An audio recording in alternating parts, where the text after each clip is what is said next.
فضل دین ایک پھل فروش ہے جس نے ثانیہ نامی لڑکی سے سود پہ لیا ادھار اور سیب بیچنے کا کاروبار شروع کیا۔ چونکہ اس کو ثانیہ کو سود بھی ادا کرنا تھا تو ظاہر ہے اس نے دن رات محنت کرنا شروع کر دی۔ محنت کا اثر یہ ہوا کہ فضل دین 2 ہی مہینے میں ایک کے بجائے 2 دفعہ پھل منڈی کے چکر لگانے لگا، اور پھر بھی شام میں اس کے سارے سیب بک گئے ہوتے تھے اور وہ گھر جا کر سکون سے سو جاتا تھا۔ 6 مہینے بعد فضل دین نے اپنے چھوٹے بھائی کو بھی ایک ٹھیلا دلا دیا، کیونکہ وہ اکیلے اتنا سارا کام سنبھال نہیں پا رہا تھا۔ یوں وہ نہ صرف ثانیہ کو بآسانی سود ادا کرنے لگا بلکہ اس سے ایک اور قرضہ لے کر اپنے دونوں ٹھیلے تھوڑے اور بڑے کر کے ان میں کچھ اور پھل بھی رکھنا شروع کر دیے۔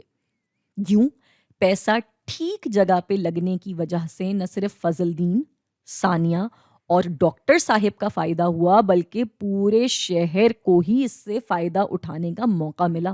سیب کے باغات والوں کے سیب بکنے لگے، عام عوام کے پاس تازہ اور اچھے سیب آنے لگے، لوگوں کی صحت بہتر ہونے لگی، جس کی وجہ سے لوگ اور سیب خریدنے لگے۔ یعنی ملک میں پیسے کی فراہمی بڑھ گئی، معیشت میں بہتری آنے لگی، اور اس ہی کو بینکاری کی زبان میں کہتے ہیں ملٹی پلائر افیکٹ۔